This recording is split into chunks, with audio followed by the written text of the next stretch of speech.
Aphasia by Barry Lisbone.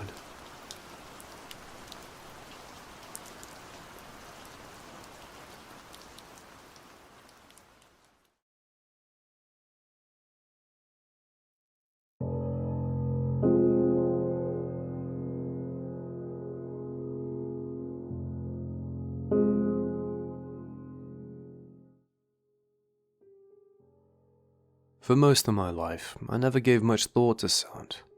Of course, everyone likes music, but I was always more of a passive consumer than an active listener. You certainly wouldn't catch me singing along. I appreciate the sounds of a bubbling stream or an early morning birdsong, but if you had asked me what my favourite sound was, I'd probably just give you a blank stare. That changed a few months ago.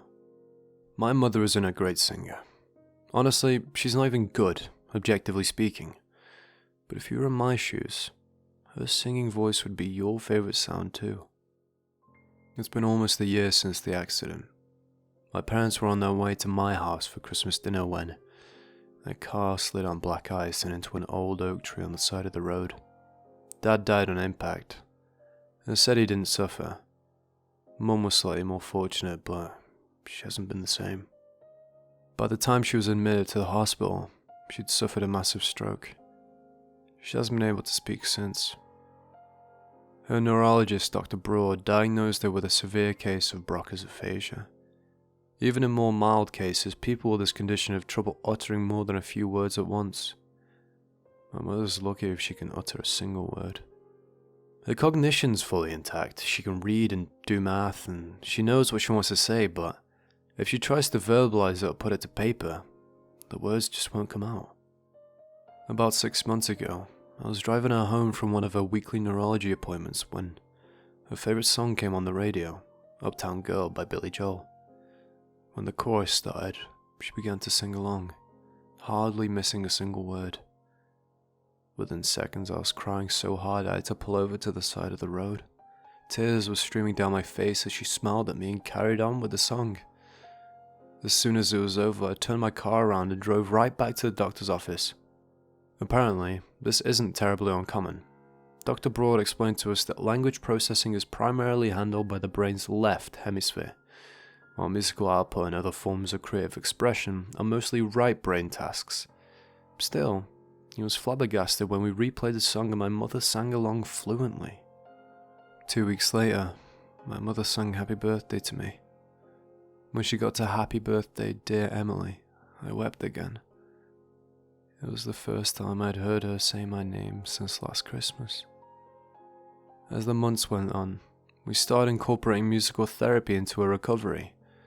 Dr. Broad and his treatment staff thought that, if we were lucky, this might stimulate the left side of her brain and allow her to regain some of her lost speech function. Eventually, my mother began making up her own songs to express what she was thinking or feeling. They were usually set to the tune of old nursery rhymes or lullabies, and they always rhymed. She had been staying with me ever since the accident. Desperate to regain some sense of self-reliance, she expressed through song her desire to return home and stop burdening me with her care. I reassured her that she had never been a burden, but reluctantly agreed to move her back to the home where she had been living with my father ever since I was born. Every night since moving out, she would call to sing me a song. Twinkle, twinkle, little star, I hope you know how loved you are. You've always been my brightest light. Sweet dreams, my dear. Sleep well. Good night, Molly. I love you, I'd say. She still wasn't capable of saying goodbye most of the time, but she always refused to hang up first. I would wait until I would hear her contented sigh, signaling that it was okay for me to end the call. 2 nights ago, I went to bed without a call from my mother. I lied there and worried for over an hour before I picked up the phone to dial her myself. The line rang a few times before her answering machine picked up. I left a quick message telling her that I loved her and that I hoped she was alright. Despite my concern, my exhaustion got the better of me as I drifted off to sleep shortly thereafter. 3 hours later, the ringing of my phone startled me awake. Sleep deprived and weary, I could barely read the words on the screen. Mom calling. I practically leapt out of bed to answer the call. "Mom," I said, trying not to sound too fearful. "Is everything okay?" "There's someone here who isn't me. There's someone here who shouldn't be." Across my entire body, my hair stood on end. "What's going on, Mom? Who's there?" "He said that he's a friend of Dad. I think he lies. He's someone bad." I rushed out of the bedroom and grabbed my coat from the hall closet. "Stay where you are and I'll call the police. I'm on my way." I frantically dialed 911 as I started my car and peeled out of the driveway. I explained the situation and my mother's condition to the dispatcher. The last thing I needed was for the police to show up in the middle of the night and think that she was crazy or strung out. By the time I'd completed the 15-minute drive to her house, the police were already there performing a thorough search of the property. "If anyone was here, he's gone now," one officer said to my mother and me as we stood anxiously by the curb. "You're sure?" I asked. "You checked the attic, the basement, everywhere?" "Nothing," he said, matter-of-factly. "You're safe." Although he blends in with the air, that doesn't mean he isn't there. Noticing the officer stifle a laugh, I shot him a dirty look. As my mother walked towards her front door, he pulled me aside. "You might want to get her checked out," he said. "It's under control. Thanks for your concern." Without another word, I followed my mother inside and took a seat next to her on the couch. I glanced at the clock on the wall. 2:16 in the morning. My body was still in fight or flight mode, but I couldn't fight my exhaustion much longer. "Mom," I said, putting a hand on her shoulder, "why don't you go to bed? I'll sleep right here." She shook her head no and gestured to the walls around us, then placed her hands over her heart to indicate that she wasn't safe. After a very one-sided conversation in which I insisted on staying the night, she finally retreated to her bedroom. I laid my head on a throw pillow and drifted off with ease, unnerved by the absolute silence of the house. The rest of the night went by without incident, at least as far as I could tell.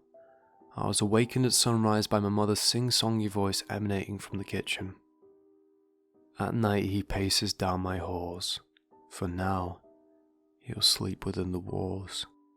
I raised myself up and stretched my back, realizing that sleeping on the couch hadn't done my joints any favors. Looking at my mother, I was beginning to wonder whether the stroke had affected her more than we had previously thought. I don't know what he's waiting for. I wish he'd walk right out the door. I entered the kitchen and gave my mum a big hug. "Get any sleep?" I asked. Smiling, she shook her head before gesturing to the breakfast that she had laid out on the kitchen table.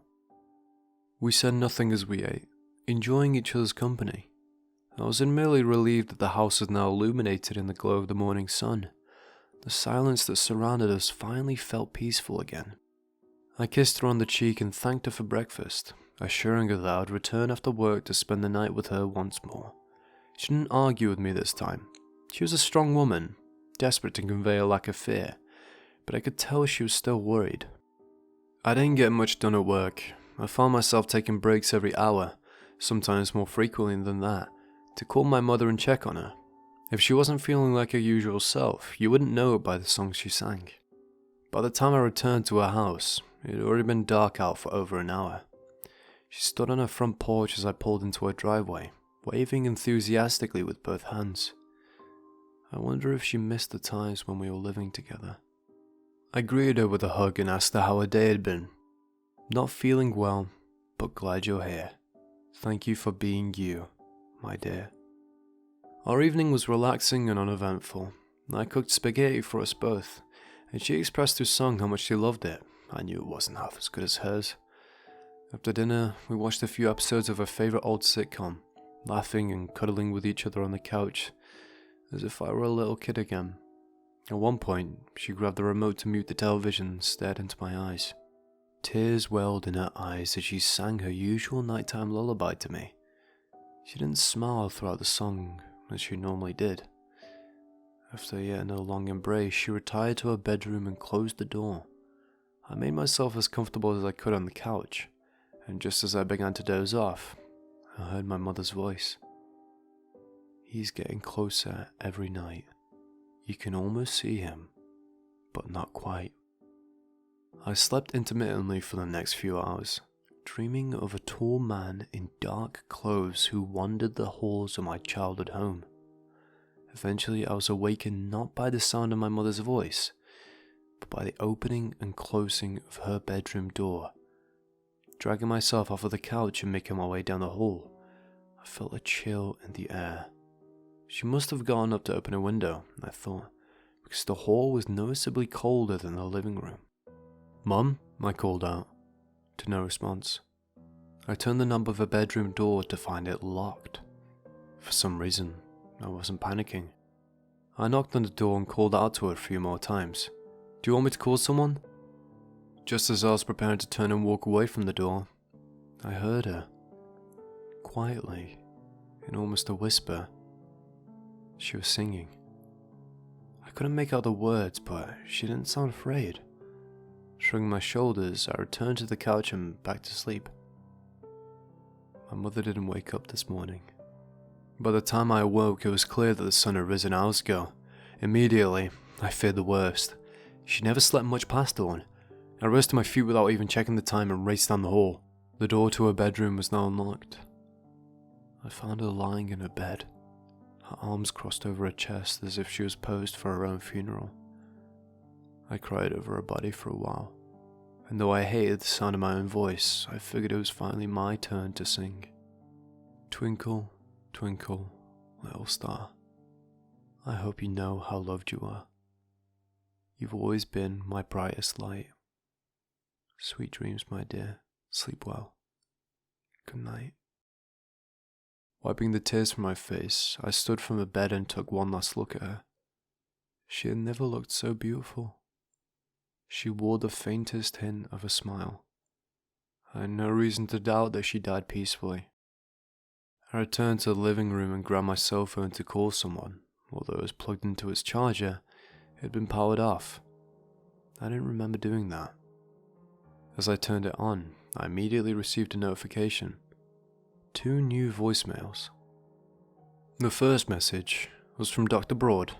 "Hi Emily, can you give our office a call this morning? We noticed something in your mother's latest scans. Please call back as soon as you can."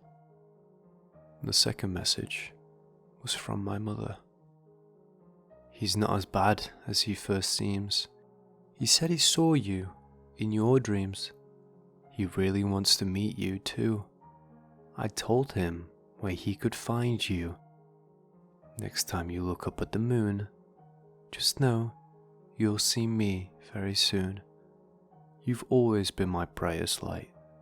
Sweet dreams, my dear. Sleep well. Good night."